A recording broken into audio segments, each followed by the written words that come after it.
just the stack layout of the function that is executing right now.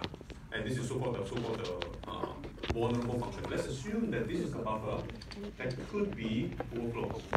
Right? This is the buffer which contains the buffer overflow vulnerability. Let's assume that. Okay?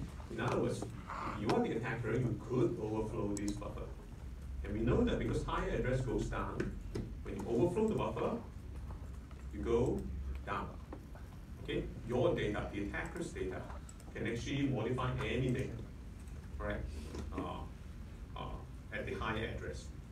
Okay? You couldn't modify anything at the lower address. You can only modify things at the higher address. Okay? So pretty much all these things are now under the attacker's control. The attacker can override any of these things. Okay? Now, before the override happens, before the overflow happens, this is what the program should already have on the stack. It should have the old EBP value, it should have the saved return address, and the corresponding function arguments. I just want to remind you what these things are because these are important for your understanding. Okay? So let's just recap what was going on. Let's say this is our proc input function. You have two functions in your program. You have a main function, you have a proc input function. Okay? The main function calls this proc input function. And inside the proc input function, there is a buffer that can be overflowed. This is pretty much the example that we had in the earlier when we discussed the buffer overflow. Okay? So now let me just recap what the main function would do on the stack. Okay, this is before attack, no attacks right now. Okay, so if there's no attack, let's say I'm the main function, I'm about to call that proc input function. Okay, I'm about to pass my control over to the proc input function. I have to put some preparation on the stack. So what preparation I do? I have to push all the function arguments onto the stack first. So these are the function arguments to the proc input. Okay, so if the proc input takes one argument, I put one argument over here. If the proc input takes 5 arguments, I put 5 arguments over here. Okay, so I push all the arguments onto the stack first. This is my first step. Okay, after pushing all the arguments onto the stack, the next thing I do is I have to push the return address.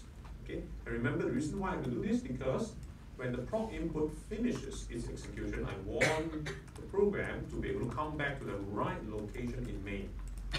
Okay, so this is the address of the instruction inside the main. Okay, so that when the proc input is done with its execution, then control will pass back to this particular address. In other words, after the proc input function returns, the instruction at this address should get executed. Okay? And of course, I also need to push the OEPD value onto the stack because once I pass control over to proc input, the new EBP value will be over there. So that will define the bottom of the stack frame for proc input. Okay? When proc input finishes its execution, control is transferred back to main. I want to know where my bottom is, where the bottom of the stack is. Okay? That's why I have to remember the OEPD value as well. Okay, so these are the things that I have to prepare onto the stack before I pass control over to proc input. Okay, now of course, if there's no attack, then when proc input finishes its execution, it will grab this thing so that we can return back to the stack frame of main. I will grab these things so that I know which is the instruction to be executed next. Okay, I'll just skip this one because this one is for the execution of proc input, so this part we'll just skip. Okay, that is the case when there's no attack. Okay, so far so good. This is just to recap on the background. Okay, yeah? Right. So now there's an attack. Okay, now you are the attacker. You're now trying to see, hey, since I can overflow this buffer, I can potentially override everything over here. Okay, so the question is, what is my design?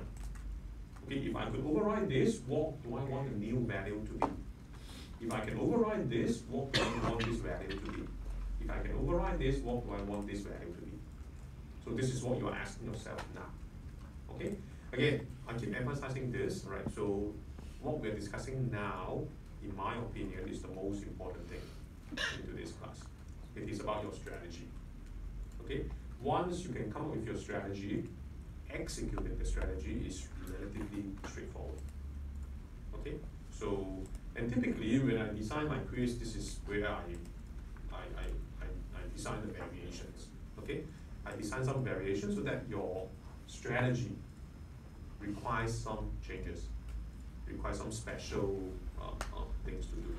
Okay, so that's why again in my opinion, this is the most important part. Right. So let's try to follow the discussion here. Okay. So again, the context is that you are now the attacker.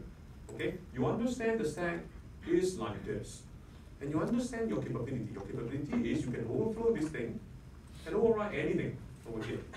The question is, what do you want this to be? After overriding, what is the new value you want this to be? What's the new value you want it to be? What's the new value you want it to be? Okay, so that is what we're discussing now. Okay? Okay. If this is okay, then let's talk about the objective of the attack. Okay? The objective of the attack is what? Is to override the return address, okay, and make it the address of a particular library function call. That is our objective now. Okay? So basically, the objective of the attack is when that proc input function returns. Okay? Let's say you overflow the buffer, you override all these things, and now this function is about to return. It's done. Okay? It will grab this address and transfer control to this instruction at this address. Because he thought that this is what his caller had prepared on the stack. Okay? That's why when the proc input function returns, it will grab this address and then make it the value of the EIT. Okay? And now think about your objective again. Your objective is, again, you're trying to transfer the control to a library function call. You don't want the control to return back to main. Okay? You want control to transfer to that library function call. Okay? Now, in order to make sure that execution goes on in a smooth way, you want to make sure that once the control is being passed over to the library does not feel any suspicion. You want the library to feel good, okay? Because you want the library to execute properly. Okay, so question now is you want to ask, okay, now, right after control is being passed over to that particular library function call, okay, what do you think the library function call would be expecting? Things on the stack. You want to ask him, hey, what do you expect? Whatever that you expect, I prepare it nicely. Then you would not complain to me. You would continue execution properly. Okay? So that is a question you want to ask yourself now. Okay, you are the attacker. We try to make sure everybody's on the same page. Huh? You are the attacker. You can control everything over here. Okay? Now, when you are designing your attack, you want to design it in such a way that when execution passes over to the library function call, that library function call will examine the stack and see, oh, this looks good. This is usually what the stack would look like when the library function is being called normally. This is what you want. Okay? You are the attacker. You know that in fact the control transfer to the library call is a bit abnormal. A bit abnormal in the sense what? You know that as an attacker. Why do I say that the transfer to that library function call is a bit abnormal? Because what is the instruction that is actually doing the control transfer? Come on, you still haven't recovered.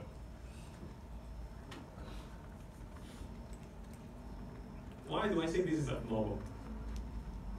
We are now at the end of function proc input. What is the instruction that is making the control transfer? Is there a call instruction there? Is there a call instruction at the end of proc input? No, there isn't. What is the control transfer instruction at the end of the proc input function? It's the return instruction, right? At the very end of the proc input function is the return instruction. Supposedly, it should be returning back to the calling environment, which is main. That is usually what it should happen if there's no attack. Okay. Now you are the attacker. You have changed this thing. This thing is now no longer the instruction inside main. This thing is now the address of the function call. Okay. So In other words, you are now so-called returning to that function call.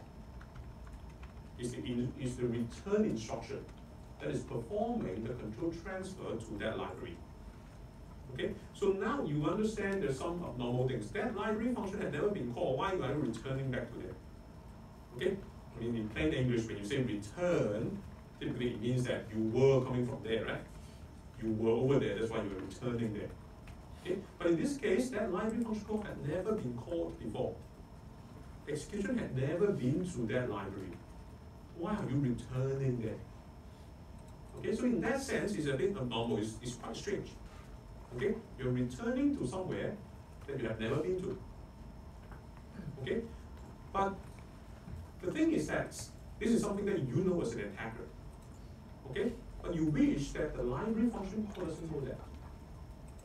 That library function call, when he receives the control, he had no idea whether it was the call instruction that makes the control transfer, or whether it was the return instruction that is doing the control transfer. That guy doesn't know. Okay? So that's a good thing, whereas from the attacker's perspective, he wouldn't be able to tell any discrepancy or any anomaly via that instruction that triggers the control transfer. So that part is okay, don't worry. Okay? Now, the second thing you want to make sure is, okay, although he didn't know that it was the return instruction that makes the control transfer, but he could examine the stack. Right? Control is now with him already. Control has been passed over to the library already. Okay? So of course, in order for that library to properly perform the execution, he will look at the stack. Okay? So your job as an attacker is to make sure that the stack does not contain any funny things. The stack looks as if that library function call was called, not returned. Am I making myself clear? This is the mental process that you need to have so that you understand what's going on. Otherwise, you don't know how to do the design. I can just throw you away my design, right? But you might not be able to appreciate that. And when I make some changes to it in quiz, you may not be able to. So that's why I say this is probably the important part that you want to understand. Okay? So let me just repeat what I was saying just now. Bear with me. I just want to make sure everybody is on the same page. Okay? So let me repeat what I was trying to say just now. I repeat this explanation from a different perspective. Just now, I was explaining from the perspective of the attacker, what the attacker wants to do. Okay? Now I want to repeat the same explanation from the perspective of the library function call.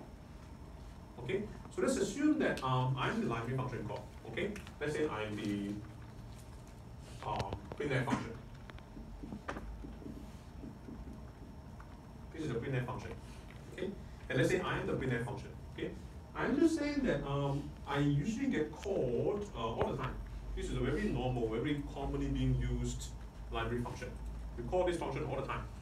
Okay? So for example, your main function may be calling this library function. Okay? So from the library function's perspective, I know that whoever tries to call me would have performed preparation on the stack. Can you still recall what preparation that the caller needs to perform before control is being transferred over to the printf?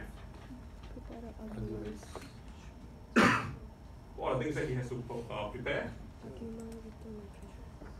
The first argument is what? It's a first argument, second argument, third argument, right? There could be many arguments, right? The first argument always has to be what? Address of the format string, right? And then this one should correspond to the first percentage. And this one also corresponds to the second percentage, or whatever. Let's assume that this address, this format string is in fact percentage D, percentage S, let's say. There are two placeholders, let's say. Okay, so we know that these two placeholders would correspond to these two things on the stack. Okay, so the attacker would need to prepare this. What else? Return address, right? Correct? there must be a return address. Okay, because otherwise, after I'm done, I don't know where to return to. So the caller better prepare the return address as well. Okay? And of course, once the control is being passed over to me, what I will do, I have to remember the OEVP as well. Okay? Because again, when I'm done with my execution, I need to pass the control back to the calling environment. And I need to know where the bottom is in that stack frame of the caller. Okay? So this is the kind of stack layout that I'm expecting from the perspective of the printf. Okay? So whenever execution is being passed to me, and if the stack looks like this, then I'm happy. I can perform my execution normally. And I wouldn't see any suspicion. Okay? So this is the case when I'm being normally called. Okay? So far so good. This is what we have been doing in the last 2 weeks. You have to prepare this thing, right? You have to prepare the format string and then That's what you have been doing so far already. Okay? Now, this is the case when printf is properly being called. Okay? Now, think for a second, what if the printf is being returned to in this attack scenario? Okay? In the attack scenario, there's no call instruction that performs the transfer. Okay? Usually, it's the call instruction that transfers control over to printf. Now, it's the return instruction that is transferring the control over to printf. Okay? Now, you want to make sure, as an attacker, you want to make sure that the stack looks exactly like this. Right after the return instruction passes the control over to printf. Because you want to make sure that the printf doesn't see any suspicion on the stack. Okay? So your objective of the attack now is you want to make sure this is what the stack would look like right after that return instruction is executed. Is that clear? Okay? So if you are the attacker now, you want to think, okay, when I overflow the buffer, okay, I want to make sure that the stack will look like that. Okay? And then I'll execute that return instruction. Because I know that right after executing the return instruction, then control is now being passed over to printf. And printf will feel good about this. He will just go and execute it. He wouldn't complain anything. Okay, so this is your objective now. You want the stack to look like this. And you know that originally the stack doesn't look like this. Because originally this stack is being prepared by the main when they call prop input. Of course, the arguments prepared on the stack here are those arguments to prop input. And you want this to be now the arguments to printf. So that is one difference. Okay? And of course, the return address is also different. Okay? In this case, the return address here being prepared is actually the return address that is in main.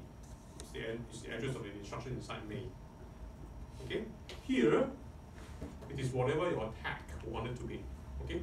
What do you want printf to perceive as the caller? In fact, there's no caller, no, right? It's actually being returned into. There's no real caller per se. Okay? But you want to give a perception to printf that something is calling you. Okay, so it's your design as to what this return address should be. This will become the perceived return address from the printf perspective. Right? Once he's being presented with this stack layout, he will feel like, hey, it must be that guy who's calling me. Okay? So far, so good. I know I talk too much, but hopefully now you understand what's going on here. Let me show the two screens, then you can compare them.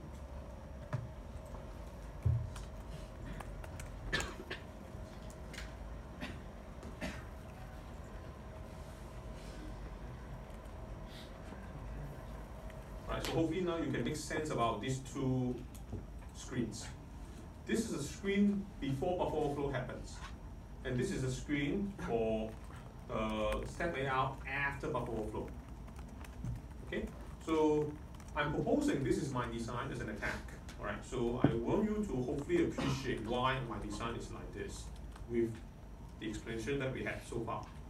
Okay, so number one, I need to override the return address and make it the address of the library function call. I think this part is pretty obvious. Right, that's your objective. Remember in the previous slide I'm talking about, we are overwriting the return address and make it the address of the library function call. So that once you execute the return instruction, then you are so-called returning to this libc function.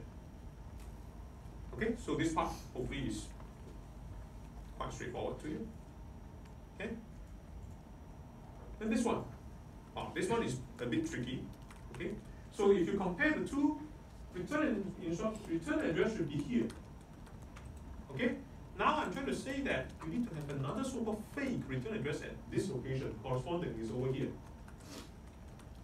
Okay? So why you already have a return address here and then you want to have another fake return address over here? Why there are two return addresses? Okay? Return address has already been overwritten to be the address of the libc function. Why do you need another fake return address over here? Can anyone explain why? Originally, this is already the function argument. Why the first function argument has to be overwritten as the fake return address? Because from the point of view of the libc function, it needs to have its own return address on the stack. Very good. Okay, that is exactly the reason. Remember this thing that I was trying to draw out over here. Okay, so think about this. Once you override all these things, let's say now the return instruction inside POC input now executes. When you execute that return instruction, what happens? The computer will grab this address and put it into the EIP, right? So the execution is now transferred over to this location. And by that time, ESP already moved down. This has been popped out already. This is no longer so-called on the stack. This one has been popped out, so has been used already. You pop this thing into EIP already. This thing is no longer effective on the stack. Basically, the top stack is here now. Okay? Now, at this moment, you want the thing to look like this. Because now control has been passed over to the printf. So when the printf receives the control, what is his expectation? His expectation is all this thing except the OEPP, because OEPP will be pushed by himself. Printf will push the OEPP value over here himself. So at exactly the moment when control is being passed over to printf, this is what he's expecting. The top of the stack should be a return address. Okay? So that's why you need to have this thing. And of course also all the arguments. All the arguments.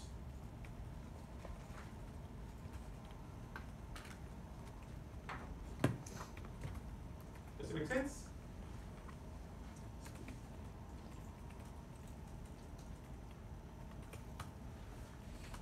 I know it's a little bit tricky, right? So that's why it is the concept that is important for you to understand. So let me repeat what I was explaining just now, just to make sure everybody can catch me. Okay? So let me use another whiteboard to explain this again.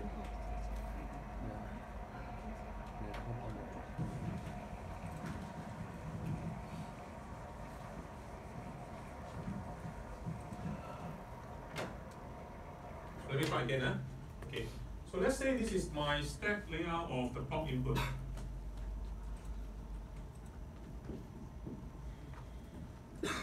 Okay. Stack layout of POC input we draw it out earlier just now, right? So we should have the return address. We should have the old EBP value, and we also have the arguments here. This is the POC inputs stack layout. Okay. At the time when we are about to return to the calling environment, okay, that is the point in time where this is already gone.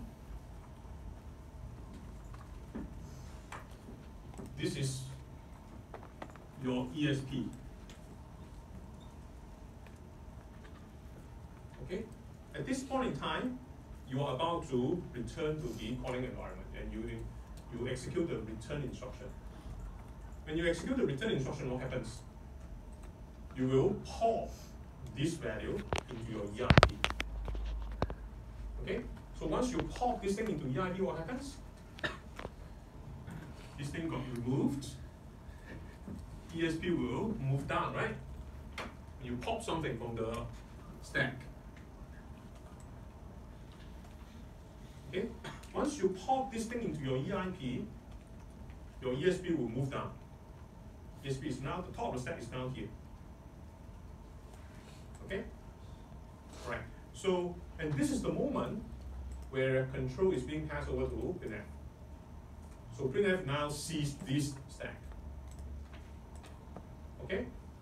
And following our earlier discussion, remember, what is printf expecting? Whenever anybody calls printf, this is what he expects. He expects that on the top stack is what? It's an return address. Okay? So that's why if you want to perform your attack, you want to make sure that this thing is in fact a fake return address. Because again, your objective is just to make printf feel good. You don't want printf to see any suspicion, to see anything wrong. Okay, so if his expectation is that the top of the stack is a return address, you better make it a fake return address. And right below it should be all the arguments. Okay, so if you compare these two, the animation here originally was like that. You want to override this to be the address of the libc, and you want to override the very first argument to be the fake return address. And you override the rest of them to be the other arguments of libc.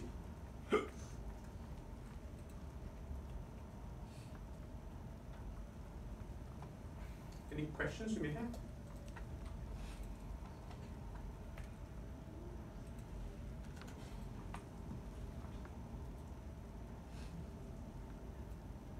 Again, this is the most important thing for you to understand today. So if you have questions, please ask now.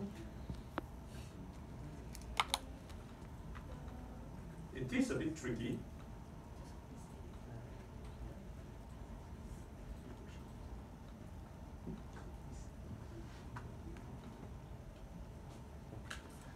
Prof, how does, so after you pass the command to the library function, right, how does it know the old EVP? How does the library know the old EVP? Okay, very good question. Huh? This is something that I did not explain just now. I did not. Okay, the reason I did not do that is I don't want to throw you too much information. Right? So that is a little bit more detail into it. So just so far just now I have been concerned only about this stack layout. I have never been discussing about the EVP value. Okay, so at this point in time, let us ignore it for a second. Right? I don't want to give too much information. Next week, when we discuss slightly more detail, we will go into that particular thing. Okay? So the reason I don't want to discuss now is if your objective of the attack is just to execute this particular library function, then in fact EVP value doesn't matter. Okay? It's a fake stack anyway. So whether the stack starts from here, from here, from here, from here, or whatever the bottom is, it doesn't really matter. Okay, that's why we can ignore it for a second. Okay, but next week when we go into more complicated objectives, then we need to care about it. Okay. So let me run through it the last time, because I looks like whatever effect that I have on the quiz is still there. Right. So could you make sure you are? Let's say this is what I do. I'm the attacker, okay? So this is in fact really what I did, okay? Remember what happened was, okay, I'm trying to draw both, okay? This is before buffer overflow. This is after buffer overflow. Okay? We know that before buffer overflow, we have this. Okay, this is argument of prompt input. Okay, this is return address. This is old EBP. Okay, this is, and the buffer is here. Okay, so before buffer overflow, we know the stack layout is like this. Now, following our design, right, after buffer overflow, what happens is that the buffer is still from here. Buffer overflows all the way down. Okay. Okay. Make sure they are aligned. Okay. And make this to be the address of libc, a particular libc function. Make this. Okay. I make this is a fake return address, and I also make this the first parameter of libc. This is the second parameter of libc, and so on and so forth. Okay, so this is my attack. Right after the buffer overflow, the step looks like this. Okay, now let us run through the execution. Okay, so what's going to happen? Okay, now proc input is about to return. Proc input is finishing its execution already. Okay, now when it's finishing its execution, of course it will pop the OEBP value. Okay, it will pop this OEBP value. It's still over here. Let's say you don't touch it. Let's say it is still over here. Okay, so what the execution will do is you pop this thing into EBP. So this will be your new bottom of the stack. Okay, at this point in time, I don't want to discuss this value, right? Whatever you want it to be, it's still under your control, your attacker's control. So if you want the bottom of the new stack to be here, to be here, to be here, whatever value you want to set over here, doesn't matter. Okay, so you grab this value and make it the new bottom of the stack thing. Okay, and then you will, after that, then it's gone. Once it's being popped, it's gone, and your ESP will be here. Okay, then the next thing is I'm done with my execution. I'm going to execute the return instruction now. Okay, so once I execute the return instruction, what happens? This thing will be popped into EIP. Okay, so I'm going to do pop EIP. So this thing will be gone. My ESP will be down here. Okay, so since I pop this thing into EIP, that's why control is now really transferred over to the libc function now. So right now, control has been transferred over to libc. So the libc function will be looking at a stack like this. Okay, so hopefully this will convince you now that if you are the libc function, when you receive a stack like this, you see like, wow, it looks good. This is usually what the stack would look like when anyone tries to call me. Because if anyone tries to call me, they will definitely have prepared all the parameters and also the return address. This is in fact my caller's return address. Okay, so if the printf or the libc function receives a stack layout that looks like this, there would not be any suspicion because this just looks normal. So that's why my attack succeeds with this. Okay? Now if you are following all these things, then what do you think this value should be? If you are the attacker, what kind of value do you want to put over here?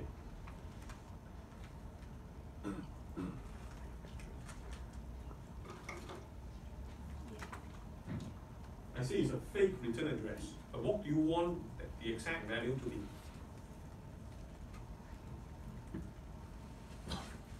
Now, to answer this question, you want to understand what is the perceived interpretation from libc's perspective. How would libc use this value? Anyone? How would libc use this value?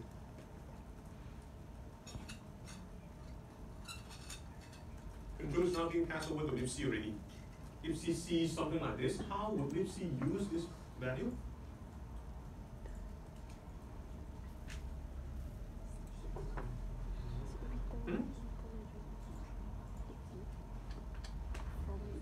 Come on, if you cannot answer this question, it means you don't understand very well yet. Anyone? How would libc use that value? From that libc function's perspective, what is that? Well, is it accessing what you want to access in the main? Like, let's say you want to find out the password, maybe you can put your address and password and return. I'm not talking about the attack. I'm talking about from the printf function's perspective, from the libc function's perspective. There's no attack from his perspective.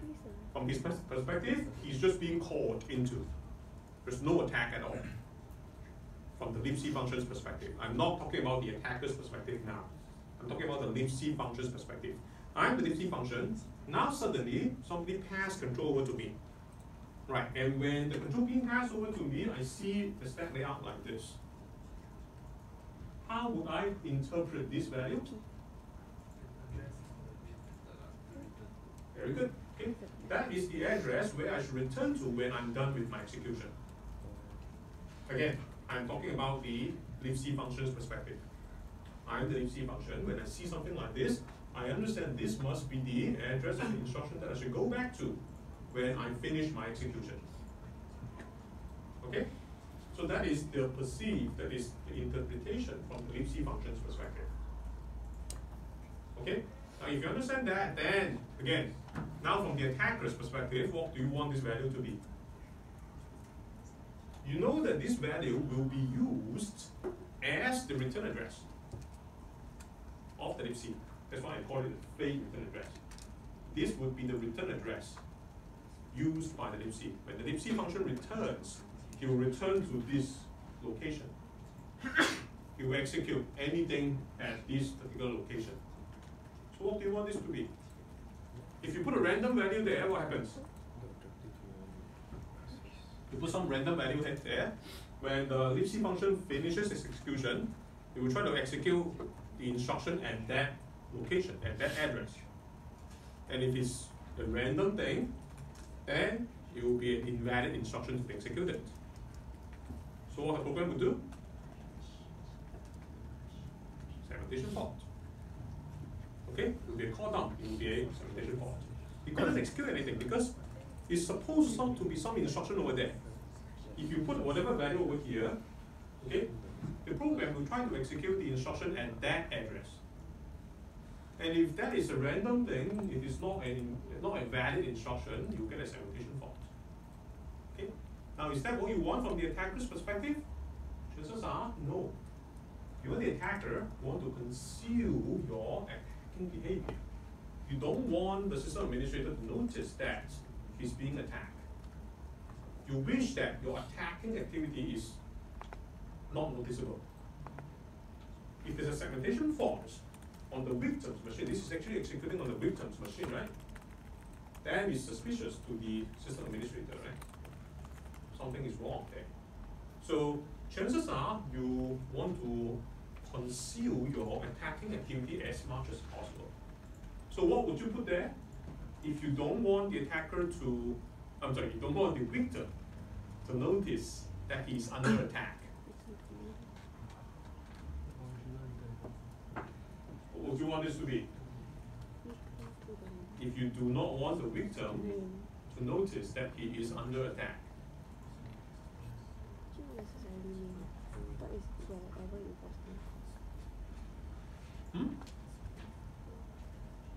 Ideas?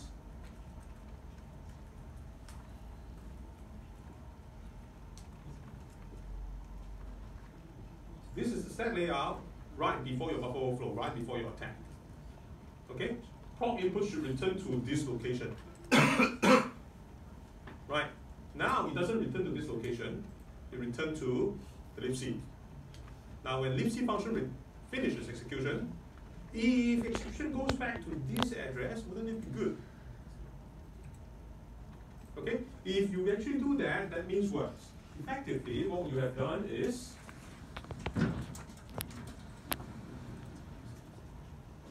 originally the program execution is like this: main, prompt input,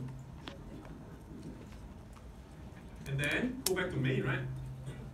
And then maybe exit. Originally it's like that. Okay, after your attack becomes what? main, hop input, and then what? After your tag, it is a libc, right? After libc, what do you want? If you could, let it go back to main and let it exit normally. That would be probably the preferred thing to do. So, from the victim's perspective, he didn't notice that in fact you executed something extra, something additional, which is actually performing your attack. But other than that, the execution continues as normal. Okay? So if you could, this may be a preferred situation. Okay, so if your strategy is like this, then what you want to do is that fake return address should probably be this value. Your original return address that is saved on the stack. Okay? So this is one strategy that you may have. Second strategy that is more simpler, okay, is let's skip the main and just exit directly. At least this one would not give you a segmentation fault. It's not too bad. It is a termination of the program, but at least it's not a segmentation fault. So it's still suspicious, not as good as the earlier design, but not too bad either. So if you want to go with this strategy, what would you put here? What is a fake return address? If you want to go with this strategy, this value should be the address of the exit function in libc. In libc, there's also an exit function.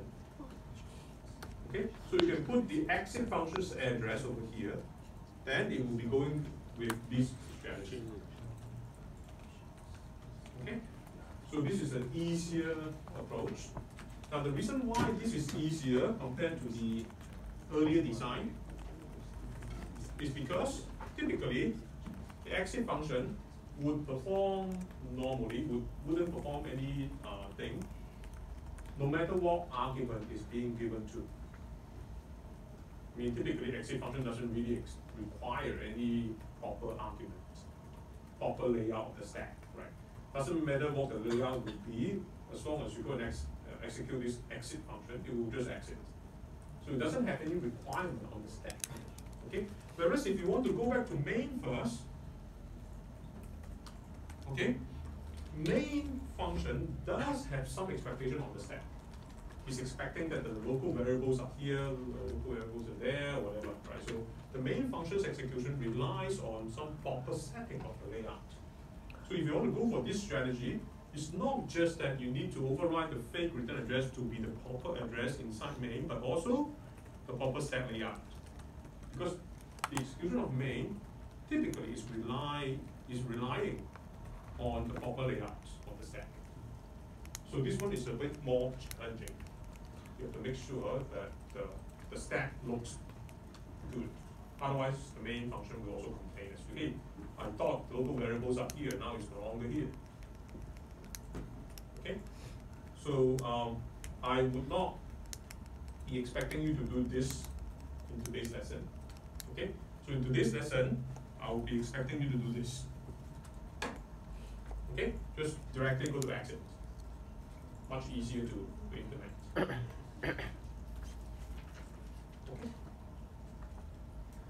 Alright, I think I talked too much. So we can take a break first.